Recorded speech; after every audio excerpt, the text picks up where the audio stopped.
get to, of course, the main thing, of course, I'm going to get to today.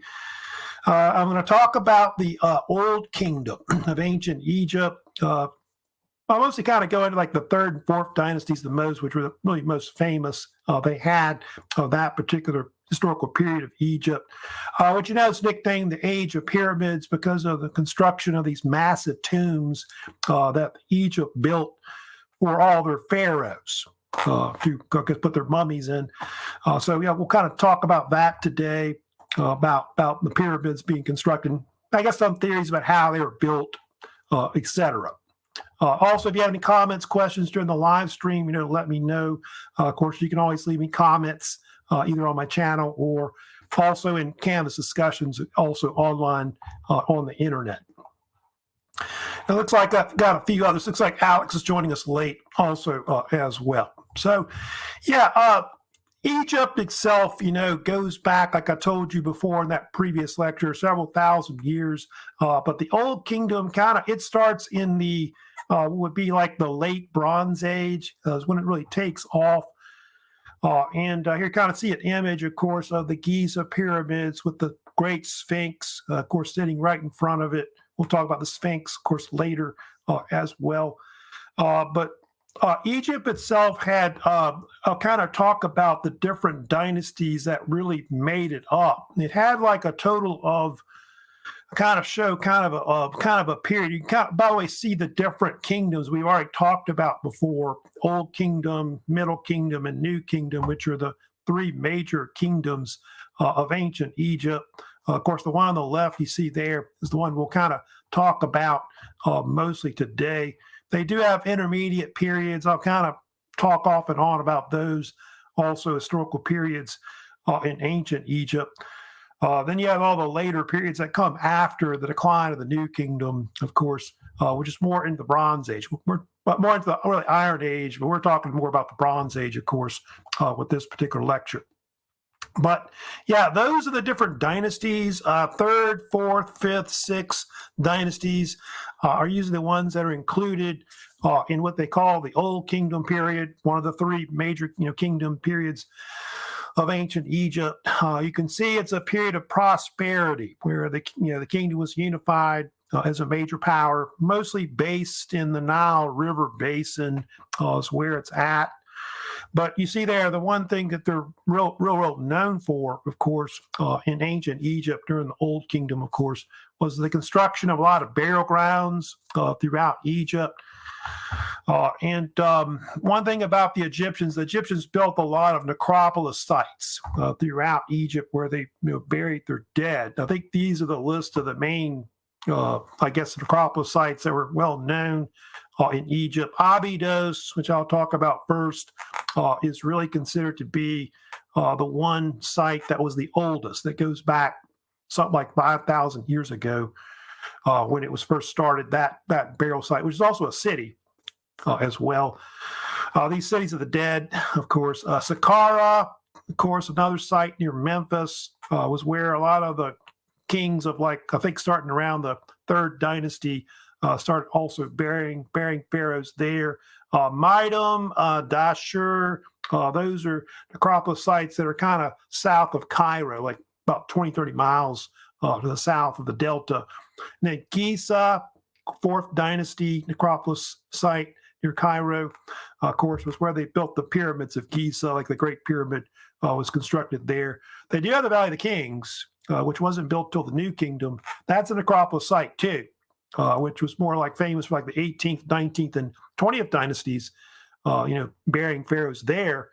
They built rock-cut tombs, burying to the mountains of the Valley of the Kings, which were more secretive. But a lot of the tombs that, going back to the age of pyramids, like Old Kingdom, most of them were robbed later, if you know about that. There is one weird thing about a lot of the necropolis sites. A lot of them were built on the West Bank, which a lot of it had to do with Egyptian theology. In fact, the belief that the belief was that the souls, when people died, their souls went to the west where the sun set, because they thought that the sun, or Ra, I guess we would call it Ra, the sun god, was eternal, never died. And the belief was that when Ra set in the west, his soul traveled through the underworld, came up in the east when the sun rose. So kind of, every day it would kind of, basically die and be reborn. So that's the belief of why they put, their tombs on the West Bank, etc. Now they had different types of tombs that they built in ancient Egypt.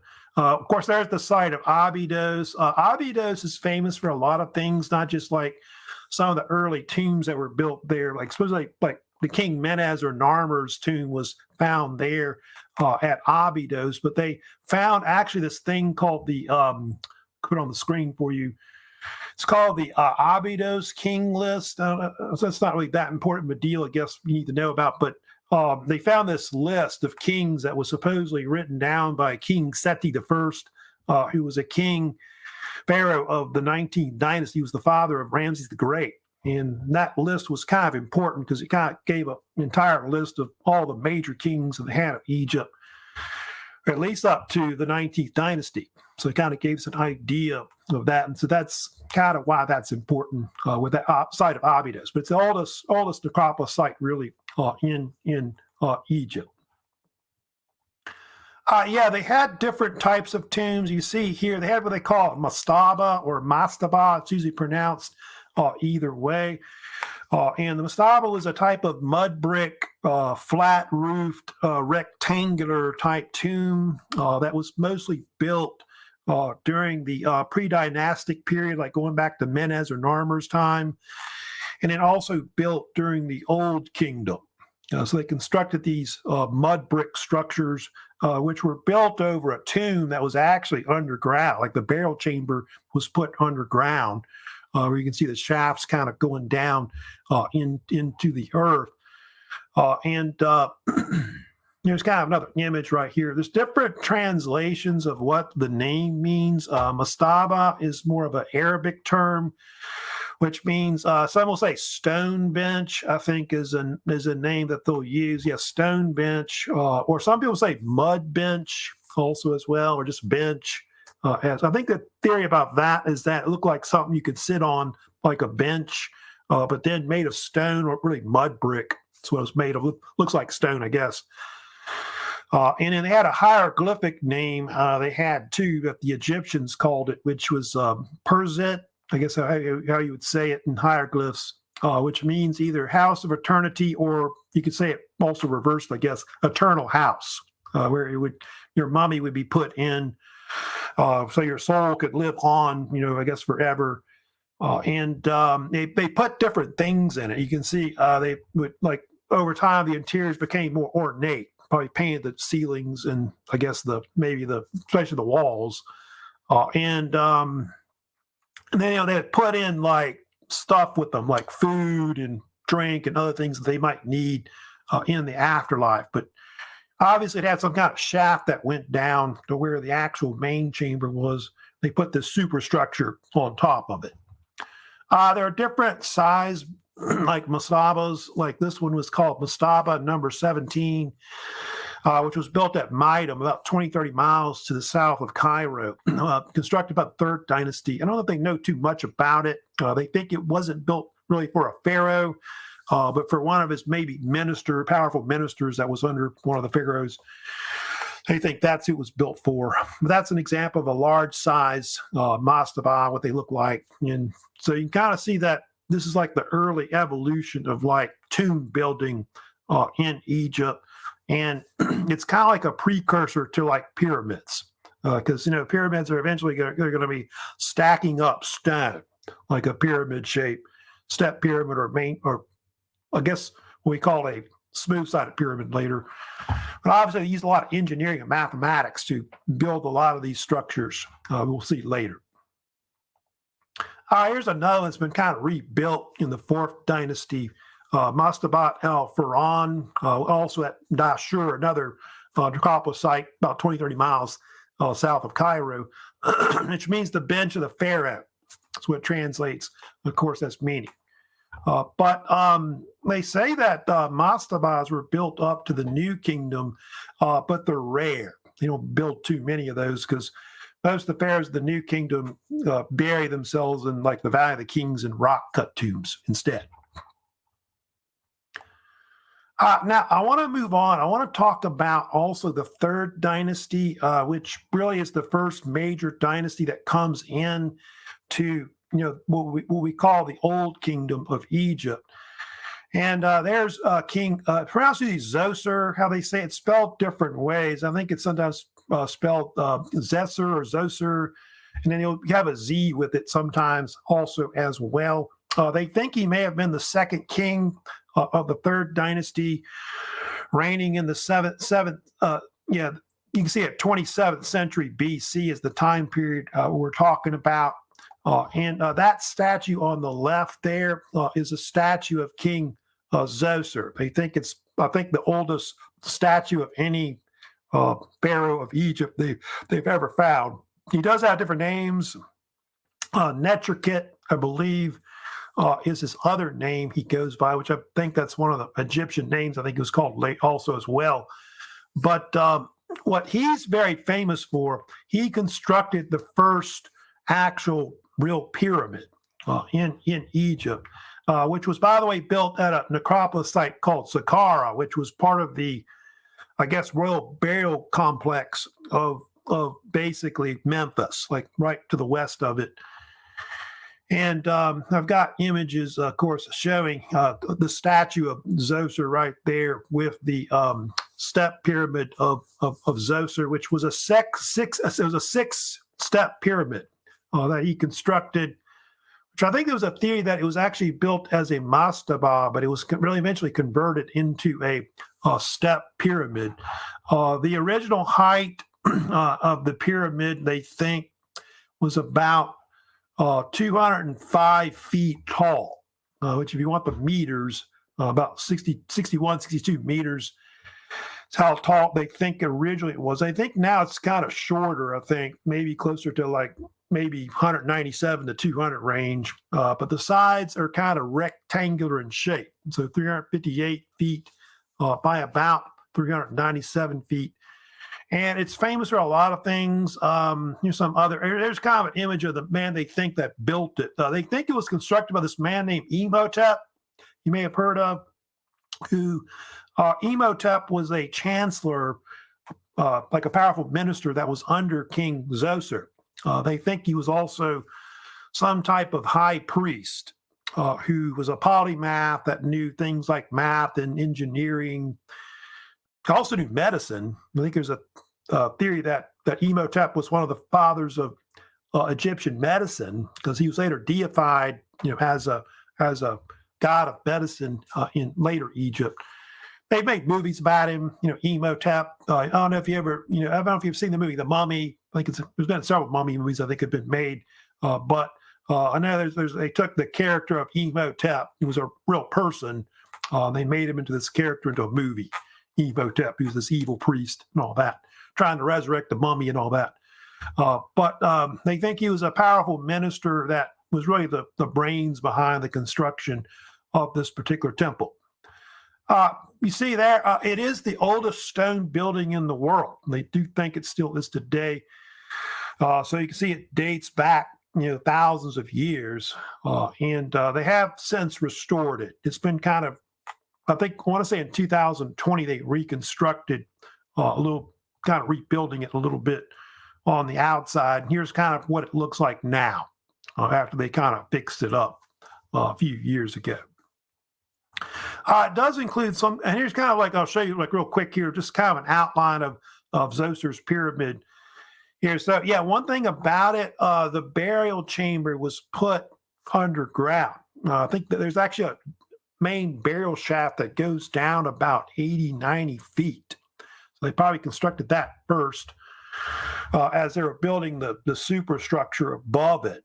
So burial chamber was like way underground. Like later future chambers are going to be built inside the actual pyramid. And then they constructed what is mostly, I think the burial chambers up below the surface is predominantly like granite.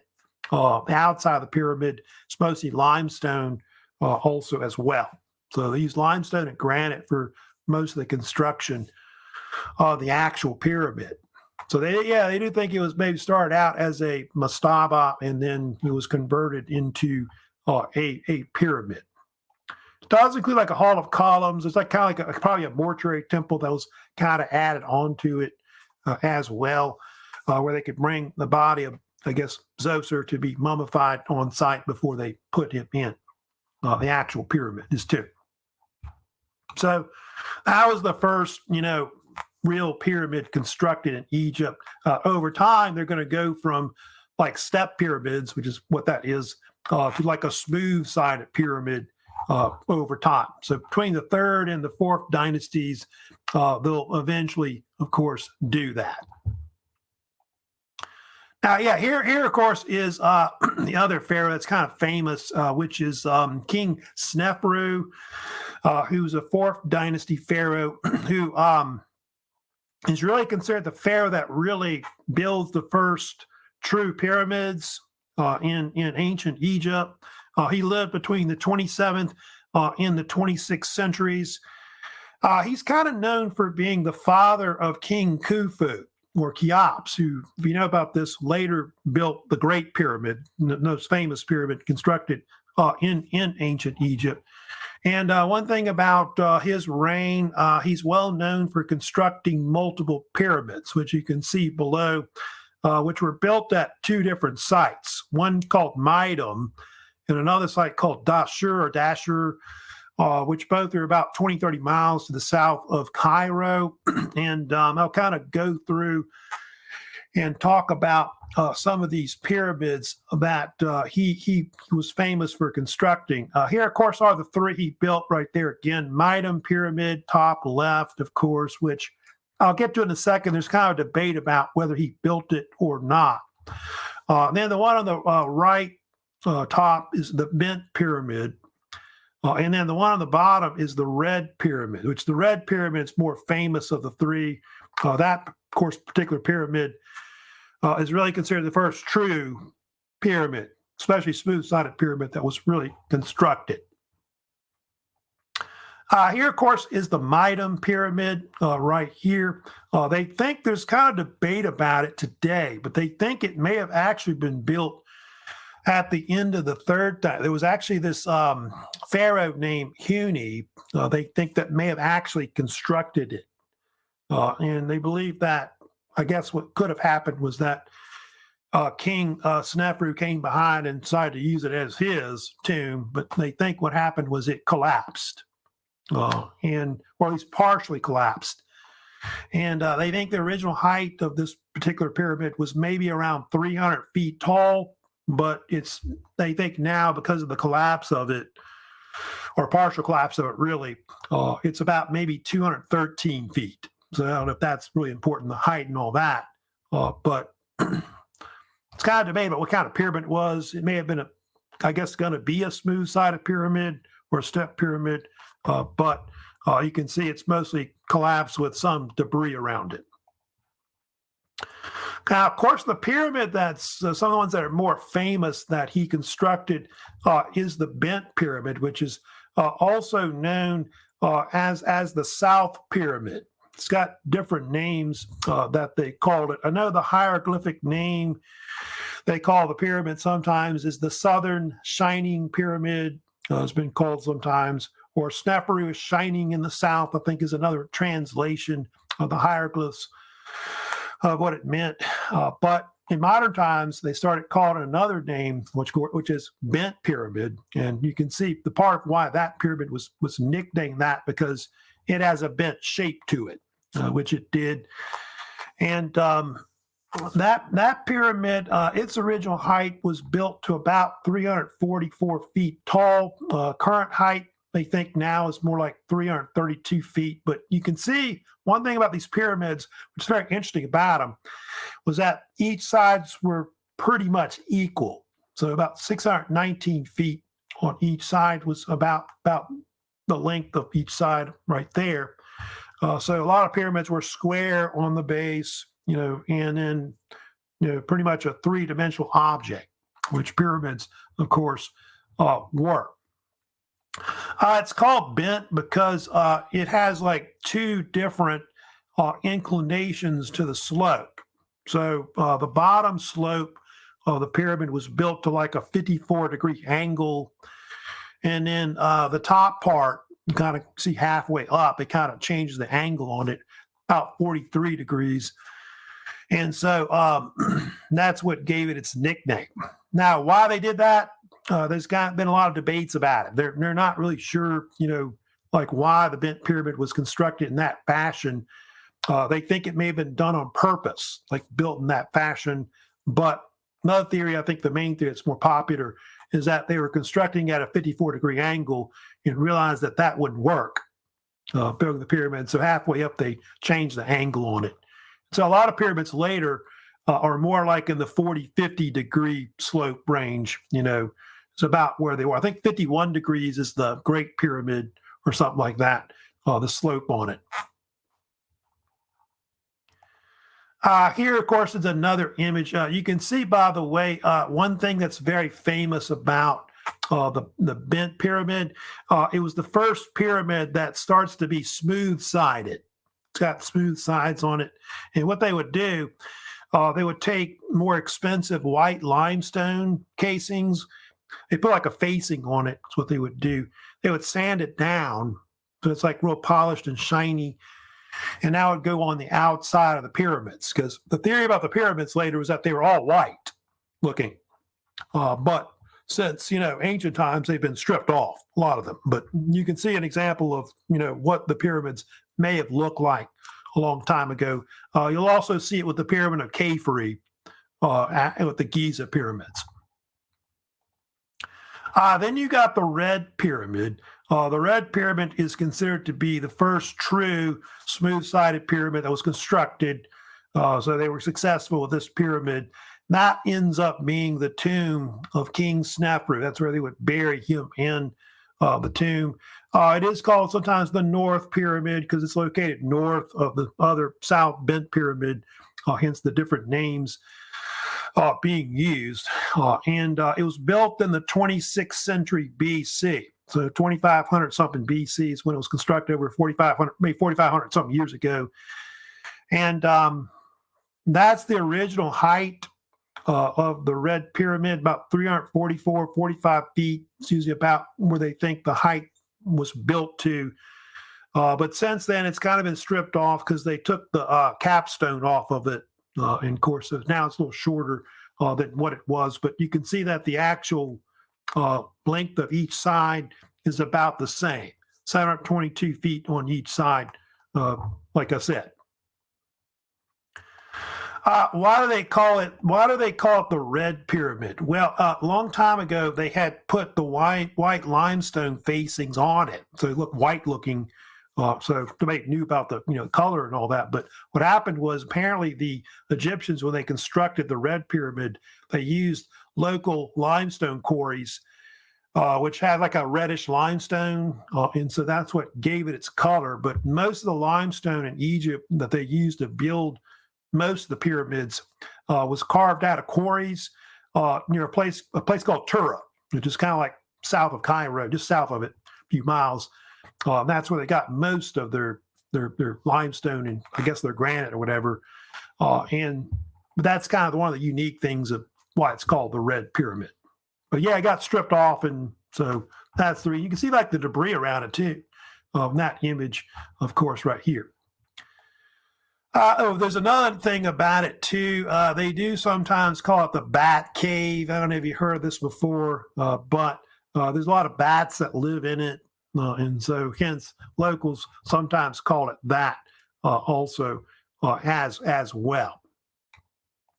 Also, one thing about the tomb is like the burial chambers are actually put in it. That's one thing you start seeing in a lot of these pyramids. And it's got like a corbel type interior, which is kind of similar to like an arch, would be kind of what that is, like especially in like Roman times. And so they use like the stones kind of going up like that at an angle to create like an arch effect, to create like chambers inside, rooms inside of it. So that's so-called Red Pyramid. Now, they do have what they call a pyramidion, and kind of easily talk about that as well. Most pyramids, they put a capstone on the top of it, which is made of granite. And I think there's been theories about that. Maybe that the Egyptians a long time ago may have put gold on it or something, like kind of a gold top, possibly, maybe bronze. And that's some theories about maybe what the pyramids look like, that they were all white with a gold top, etc. Now, let me get to the next thing I want to talk about with, of course, pyramid evolution of the construction back then. They have the Great Pyramid of Giza, which is built next during the 4th dynasty. That one, of course, if you know about the Great Pyramid, is the largest pyramid ever constructed, really, not just in ancient Egypt, but maybe in the world. I think there's the one that might be close to that one was built a long time ago, I know, in Mexico. They got the Pyramid of the Sun, you may have heard of, which is pretty large in size, but I don't think it's as tall as the Great Pyramid. This particular pyramid was constructed by a king we just talked about. There's the Giza pyramids we'll get to in a second, which were part of this huge burial complex that was put there. But it was constructed by King Khufu, who the Greeks also called Cheops. And he was a pharaoh of the 4th dynasty. I think I told you that his father was King Sneferu, who had built several pyramids like the Red Pyramid. That's actually the only statue of him that they've ever found of King Khufu, which is like a real small statue, I think, that was found inside the actual Great Pyramid. And so under his reign, he took years to construct this pyramid, and Herodotus claims that it was like around 20 years to construct, of course, the Great Pyramid. Here's kind of a map showing you the actual burial complex of Giza, Giza Plateau outside Cairo, where they constructed all these different tombs in the old kingdom of the 4th dynasty. So there's like 3 main pyramids you can see. They were part of this whole burial complex. The Pyramid of Khufu, which is the Great Pyramid, as they call it now. Pyramid of Khafre, which of course was his son of Khufu. And then Menkaure also was the son of Khafre. He built the pyramid, which was not as large compared to the other two. His is located more to the bottom. And then bottom left, you can see. And then also, if you go to the right of Pyramid of Khafre, you can see there was a huge causeway that went to where the Sphinx is, the Great Sphinx that was constructed there, which was part of a temple complex called the Temple of Sphinx. And you can see it's got a lot of cemeteries, which some of these are for royalty, but there's also actual burial sites for like a lot of the workers that constructed it. So here's kind of an image, of course, of the Great Pyramid. Current height is kind of debated about it, but here's some stats, of course, about it. But yeah, they think it's the oldest and the only surviving of the 7 wonders of the ancient world that the Greeks talked about a long time ago. So the oldest one and the only one still around today. They think 482 feet or close to it. See, it's kind of debated about 481, 482, kind of as kind of the actual height of what they think it was built to, like a long time ago. 147 meters if you want that version of it too as well. So I'll just say 480, kind of easy to remember. 756 feet on each side, which I think the size of the whole pyramid itself, I think it takes up something like 13 acres of land. That's how large it actually is. By Napoleon's time, they had figured out that roughly maybe the actual pyramid has something like 2.3 million stone blocks actually inside of it. That's the whole thing, whole pyramid itself. They think it was the largest structure built, especially the highest one built in the world for like almost 4,000 years. I think after that, it's like I want to say the Eiffel Tower, maybe in the 19th century, which went way past it, almost 1,000 feet. Wasn't built till the 1800s, to kind of give you an idea. Some other things, of course, about it, like some stats you might want to know about. They think that the height now might be like 455 feet because it was stripped. Like all the white limestone casing was stripped off. They took off the pyramidion or capstone was taken from it. It's kind of debated about what happened to it. I don't know if they've ever found it. The actual capstone that's on it. 455 feet might be the actual original, what the height is now, excuse me. They think that the average weight of a stone block in the pyramid is somewhere between 2 to 6 tons, which I think the average weight is 2.5 tons. But they think that most of the stones that are the heaviest are on the bottom when they were actually constructing it a long time ago. Now, how do we get a lot of our historical records, of course, about like the Great Pyramid and some of the other pyramids? They think the oldest source is Herodotus. Herodotus, of course, writing about almost 2,500 years ago in Book 2 of the Histories, is really our oldest source we have on the pyramid construction throughout Egypt.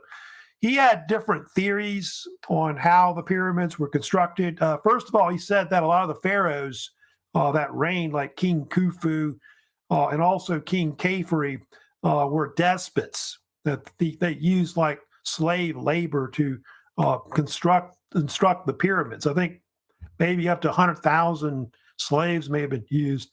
But now they think that that's not true, that a lot of the labor that was actually used may have been skilled labor, maybe farmers that weren't working like during the inundation may have been employed.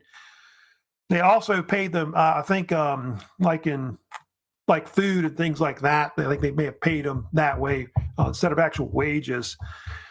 I think he even said they had lever systems or pulley systems, but they don't seem to think that that was probably in use at that time. And no scaffolding either was constructed. No draft animals were used either, they think, in the construction of the actual pyramid. I'll kind of show you some images here. They do think that the Egyptians may have used some kind of ramping systems, like probably made of like mud brick, where they would build ramps up to the pyramid, and then use brute force, like human force, no draft animals, to move a lot of the stone blocks into place. So very difficult, but it took skill, to cut them out, precision cutting of the actual stones and putting them into place. So some of that was actually skilled workers that were involved in doing that, but a lot of the other ones were probably more laborers, and they actually found some like of their graves of some of the workers, and some of it was back-breaking work that they were literally doing. So yeah, and here's that outline of Khufu's pyramid. There's even a theory that they may have had internal ramps that were in it as well, not just on the outside. They're just not sure what happened to the ramps. They just had to dismantle them or whatever. But they do have like a lot of different chambers that kind of are in Khufu's Great Pyramid. There's one at the bottom called the false tomb chamber you see that was built like under the pyramid, which there's been debates about why that was constructed there. I think some historians or Egyptologists think it was built there to kind of fool maybe the tomb robbers into thinking that that was where the burial chamber of Khufu was. But they have other ones too, like they got the Queen's Chamber as well, which I know during Arab times when the Arabs kind of took over Egypt, they thought it had been used as a burial chamber for one of the wives of Khufu, but they don't think that's true now. I think the theory is that they put a statue of Khufu in there, which represented his soul, but they're not sure about that. There's also this main grand gallery that runs up to where the king's chamber is. And that's the main chamber where they think Khufu was buried in with all his treasures, which originally was blocked with huge stones. Stone blocks that were put there to prevent tomb robbers from breaking in, but they still broke into it anyway and robbed it. And nothing remains, of course, of his tomb, his actual burial chamber. They put those relieving blocks, by the way. I don't know if you see that or not, but they put those above the actual king's chamber to prevent the pyramid collapsing down on the actual main chamber, which is pretty good fit of engineering there, I think. And then there's also some other strange stuff they found too in Khufu's pyramid. They found air shafts in it as well. You can see going out, which there's a theory about that those were put in there to allow Khufu's soul to leave the pyramid or something like that. But they're not sure about that, about whether that's true or not. They have found other chambers, and I think there's a deal where a few years ago they found like another chamber in it or something like that. They found where they sent robots to look at it. There might be other chambers or rooms in it. They don't really know for sure. They would probably have to take it apart, the whole pyramid, to see what's actually in it. But there are some theories I've read where some people think that there's some kind of internal ramps or something that may have been constructed in it too, as well, not just outside of it as well. Here, of course, that's the empty sarcophagus, of course, of where Khufu was, they think, laid to rest. And you can see it kind of looks like it's been ripped open on one side. But I've actually heard that that's actually from partially that, but also from people going into the chamber years ago, chipping away at the actual sarcophagus and taking a piece of it home with them. There, of course, the statue of Khufu, which was supposedly found in the pyramid as well. So not much remains of, I guess, what was treasure that was probably buried in there with them a long time ago. Then they have another pyramid, of course, they constructed, which is the Pyramid of Khafre. Khafre is a son of Khufu who reigned as pharaoh afterwards. His pyramid is like the second largest ever constructed in ancient Egypt. He basically, his was like 471 feet tall, so it's almost just as tall as Khufu's Great Pyramid. They think the current height is more like 448 feet tall now after it's been stripped. But one thing that's very interesting about that particular pyramid is you can see it does still have part of its white limestone casing. That's one thing that's really unique about Khafre. Khafre, by the way, reigned from about 2558 to about 2532 BC. So he reigned for almost 30 years as pharaoh. Yeah, you can see the sides are about 706 feet on each side. It's not as elaborate as Khufu's pyramid. They have only one chamber in it, which there was this Italian explorer who was very famous in the 19th century named Giovanni Belzoni, who found other tombs throughout Egypt, but he was one of the first ones in modern times to go into it and into Khafre's pyramid and explored a lot. And he found this chamber in it where they think Khafre was buried, and so it got named after him. Belzoni's chamber, I think is what they called it later, but his is more simpler on the inside of it. But both those pyramids are huge. Some people even confuse the Pyramid of Khafre with the Great Pyramid, but that's how you figure out which one it is, the one that's got the white limestone casing on it still. There's another image. There's a statue of Khafre. Khafre was sometimes called his Greek name, which was Khephren. So they also called him that as well as pharaoh. I think there's been a theory that he had to finish his father's pyramid and then he began his. That's how long it was taking to construct, these pyramids. And later, the construction of these huge pyramids, they think it helped bankrupt the state, spending so much money on it. Now, one thing they think that's real famous, of course, about they think the Giza pyramids is the Great Sphinx that was constructed at the Giza complex about the same time when they were building like Khufu's Great Pyramid and, of course, Khafre's pyramid. And the theory about that particular pyramid, that particular statue, royal statue, is that they believe it was built by King Khafre. That's the popular theory they have about it, is that he built this actual statue to honor his father, who had built the Great Pyramid just recently. And if you know about the Sphinx is a kind of a type of character that goes back to ancient Egypt. It's kind of a mythical creature, which is part lion, and then of course has the head of a human with it. They think the Sphinx, this type of creature, I guess in a sense represented the king, especially the power of the king. And if you know about why they chose, the lion to represent that, it's because of the fact that the lion is seen as ferocious, and so is supposed to be the pharaoh, in a sense. So it's built in the 26th century BC. You can see that's the dimensions of it. So it's about 240 feet long by about 62 feet wide, and then from the paws, I guess, down the bottom of it to the top of its head, it's about 66 feet high.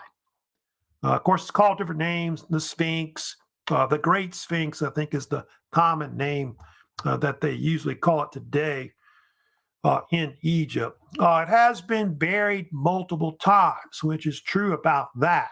I think a long time ago, when the ancient Greeks took over Egypt, like Alexander the Great, it was buried. And so a lot of people thought it was a statue standing up. They didn't think it had a lion's body or anything to it. But it has been unburied, a few times. The most famous king of Egypt that had it unburied was a pharaoh named Tutmosis IV, who was of the 18th dynasty. And supposedly he had this dream that if he unburied the Sphinx, he would become pharaoh, and he did. And so he put this, what they call the dream stele up in front of it, which represents that dream, I guess, that he had. You'll see a lot of images of it. It doesn't have a nose. Why is that? Well, they think in modern times, soldiers would use it for target practice. And they shot the nose off of it, and they think that the Turks may have done that. At least the Turkish times when the Ottoman Empire controlled that part of Egypt. And I know a lot of the people in like Egypt were kind of suspicious of it. They were very superstitious of it. They thought it was always watching you wherever you were. I guess if you're looking at the Sphinx, it looked like it was looking right at you, the way the eyes were with it. A lot of people call it the Father of Terror, was one of its nicknames. So here's another image, of course, of the Sphinx. It has gone through a lot of disrepair. They've had to repair it over the years. There's some theories some people put forth, I don't know if it's true or not, but some people think the Sphinx, like the actual statue is actually older than what it is. That they think it was actually a natural type of limestone that was actually there, and the Egyptians came and basically constructed this out of it. So the actual limestone's older than actual statues built. It wasn't moved there. They just took natural limestone and constructed it. Also, other theories are there's stuff buried under it. Some people have talked about that. They've actually had cases where people have actually tried to dig under it to see what's there. Then they have Menkaure. Just want to talk about him too as well. Menkaure is the other pharaoh that reigned over the fourth dynasty of that built the Giza pyramids. He was the son of King Khafre that reigned. He reigned a short time, by the way. I think he was in power from 2532 to 2503 BC. It's about roughly when he reigned. He built the smallest of the three Giza pyramids, which are about 200 feet tall. That's how tall that one was that was built.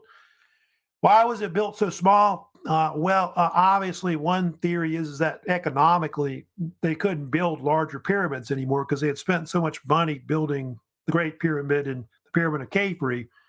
that was bankrupting the country. And so a lot of pyramids built afterwards are smaller than this one that were constructed. Herodotus had another theory. He called it Mycarinos, that this particular pharaoh was more benevolent, like a nice pharaoh, didn't want to really uh, use all this labor to, force people to build such massive tombs. And so that's why his was, much smaller in size. That's the original height. Like I said, actually 215 actually is the original height, they think. And now it's like 204, 205. It's about where it is now, the height. But you can see the sides, 339 feet on each side. You can see how much smaller it is, of course, compared to the other bigger pyramids that they have. They do have other pyramids, like the Queen's pyramids were also constructed as well at the site, which the Queen's pyramids are these pyramids that King Khufu or Cheops built for two of his wives and also one for his mother. So that kind of kills the whole theory that the Queen's chamber might be, where they could have buried one of his queens, but they don't think so because of that. The one that's the most famous one is Queen Hatteferes. That's her pyramid right there, which is the one that's in best condition. The other two are kind of not good condition as much anymore. But that was his mother. So she's got the best pyramid, of course, that's still there. So that's Khufu's mother. They also built boats. I don't know if you know, they've actually reconstructed an actual boat of Khufu's that's on site.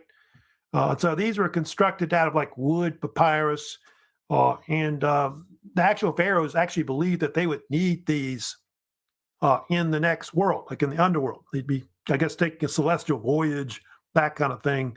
I think there's even a case where they take some of their servants, kill them, and put them in there with the chamber with them and stuff like that. I think they may have done that also as well. But I think they had like statues that they would put in, which represented servants that would help them, in the afterlife, not just putting in, treasure and food and drink and things like that, but everything that they would need, they were given for the next life. Yeah, they have later pyramids. I don't usually go into those. Like the fifth dynasty, that's the King Yunus is his name. He was one of the last pharaohs of the fifth dynasty that came after the fourth. And a lot of the pyramids in the fifth, sixth dynasty and later pyramids aren't built very well. They're kind of falling apart and look more like a bunch of rubble than actual pyramids. Although the chambers that are actually inside the pyramids are still, in good condition. Just that the later pyramids were not built very well after the fourth dynasty. His pyramid is famous for one thing that's well known. You may have heard about. The Egyptians started putting what they call the pyramid texts inside the pyramids. That's where they put the Egyptian funerary texts, or we call the Book of the Dead, like on the wall, which were spells and incantations, etc., that would allow, I guess, the king's soul to make it through the underworld. So that's what that was. And so you see that a lot, starting from the fifth dynasty up to like the New Kingdom, etc. You see on King Tut's wall and stuff like that. Let me spend also a few minutes today talking about hieroglyphs as well. Tristan's saying that they shrink because of sea level. A lot of it was because they were stripped. A lot to do with it. A lot of the actual pyramids, they would take off the best limestone and all that, and they would use it to build buildings. Like in Cairo, they built a lot of buildings out of it using like the best limestone and stuff like that. And so that's why a lot of them shrunk over time. So most of the white limestone casing was stripped off the Great Pyramid. You only see it like a little bit on the top. That could have caused it too, like weather stuff, erosion, but that's mostly why was from humans, stripping them off, etc. But yeah, they were some of the tallest structures in the world until like the 19th century. A lot of these actual pyramids. Yeah, hieroglyphs. Talk a little bit about that as well. Hieroglyphs was like the writing system that they referred to in ancient Egypt that dates back something like 5,000 years ago, which are different types of hieroglyphic writing systems that they had. Most of it was an alphabet, by the way, like almost like A to Z that they had. But a lot of it was syllabic. A lot of it was using like logographs, logograms, which represented like ideas or objects. And here's kind of alphabet of what it looked like, but you clearly, spell your name with it if you want, like A to Z here. But they're not sure, like exactly, what they called it. Like a long time ago, like the Greeks. We'll get to the Rosetta Stone in a second, but the Greeks were the ones that coined the term hieroglyph or hieroglyphics in ancient times. And what happened was over time, the actual language became dead. Nobody could read it and all that because of the rise of Christianity, like in the Mediterranean, like especially in Egypt when the Romans came in. They killed off all the priests that kind of knew the actual writing system. And the term hieroglyphs comes from like two words. Hiero is a Greek word meaning sacred or priestly, because the priests in a lot of the temples, like in Egypt, were the ones that knew the language. So it was a very complicated language too, which I think had like something like 1,000 characters at one point. And then the word glyph is, you see there, writings or carvings, because it was either written on papyrus, like paper, or carved on like stone or pottery or something like that. And so hence the name, of course, being used. But I think the Romans killed off all the priests that kind of knew the languages. And so in the Middle Ages, it was kind of like a dead language that nobody really understood. Now, what caused all the change and why we know the language is because of Napoleon Bonaparte. You see that image right there. Napoleon, 1798, famous French general, later Emperor of France in the early 1800s, invaded Egypt. He did that because France was at war with the British Empire. This later spawns the so-called Napoleonic Wars in the early 19th century. And Napoleon went to Egypt not just to take control of Egypt and maybe destroy Britain's trade routes, which were connected like Asia, like India at the time. But Napoleon was interested in learning about ancient Egypt. He thought there were secrets that the Egyptians knew, that they had a lot to learn about. So he brought like scientists, and artists, historians, and other peoples to kind of create a record of Egypt. And I think later they even published a work called The Description of Egypt, I think in the 1800s, which was one of the first works that led to Egyptology being spawned. That's his famous quote: "Soldiers, 40 centuries look down upon you." When, of course, he invaded in 1798. What's famous, though, is they found this stone in modern Egypt, which was called the Rosetta Stone. It dated back to the 2nd century. They think it was a type of stone inscription which dated to the Ptolemaic era, Ptolemaic Egypt. This was after Alexander the Great had conquered Egypt, and the Ptolemaic dynasty reigned down to the time of Queen Cleopatra. And there was a king named King Ptolemy V Epiphanes, I think is his full name, who reigned around that time.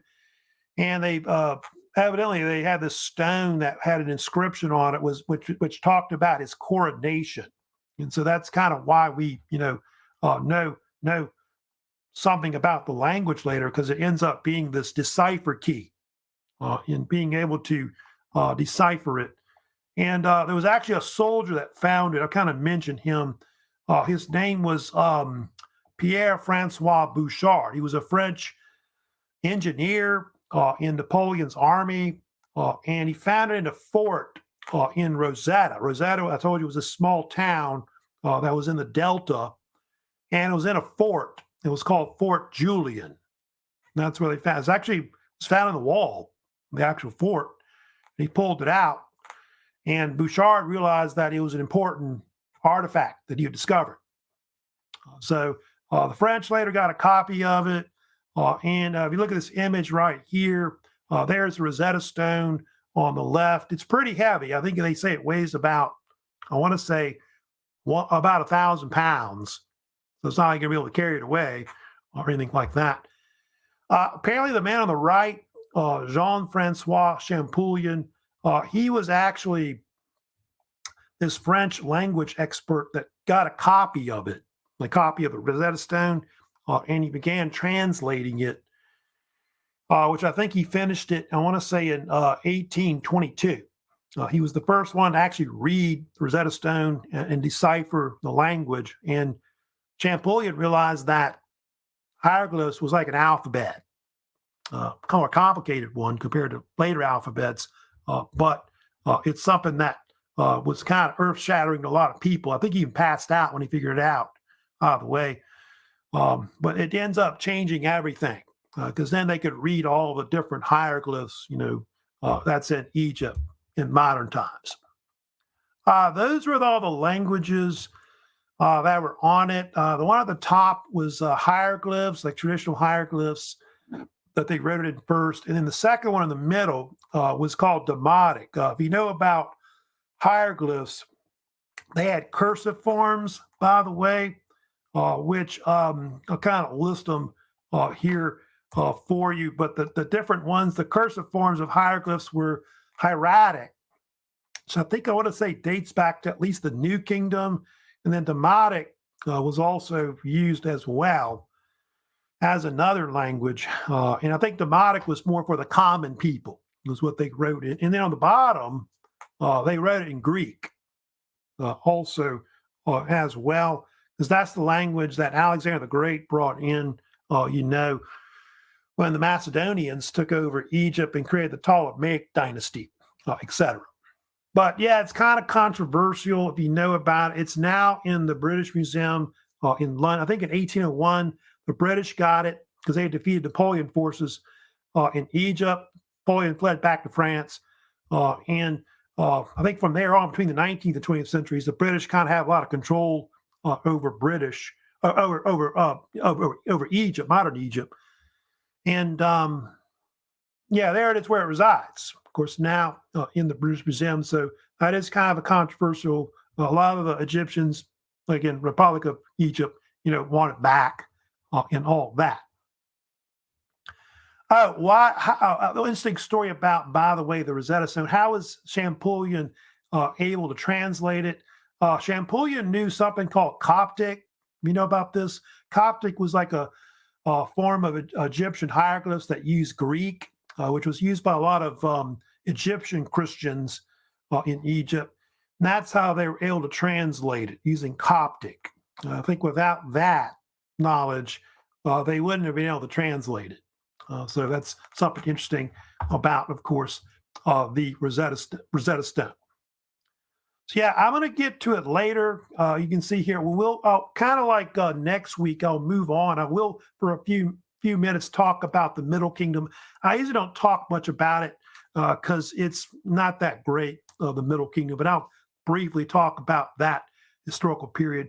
Then mostly I'm going to talk about the New Kingdom, which is more known for its great pharaohs that reigned over it, and some of the temples that they constructed at that time, because the New Kingdom is really the peak period of ancient Egypt. It's an empire building period in their history, but it kind of occurs at the end of the Bronze Age, going into the Iron Age. You can see there. So yeah, don't forget, we still got that Canvas quiz on Mesopotamia that we have also as well. I think that's our main project. Of course, right now, assignment-wise, I'll need to kind of wrap up on, because like I said, next week, of course, I'm going to be moving on to probably give you some kind of assessment on Egypt, which I'm likely looking like it might be like an exam on it, strictly on Egypt. So anyway, looks like I know Tristan had a really good question, of course, about the pyramids and all that, why they shrank and all that. I guess nobody else has a question, of course. I know Madison come in also. Hey, Madison, also good morning as well. So that's pretty much it for the week. Like I said, if you have any, comments, questions, of course, about the lecture, you can either comment questions on either here on my YouTube channel, or of course, also don't forget Canvas discussions as well. If you have a, administrative question about the class, please let me know via email also. So y'all take care. Have a great rest of the week, of course, and also an upcoming weekend as well. So y'all take care. So see y'all later.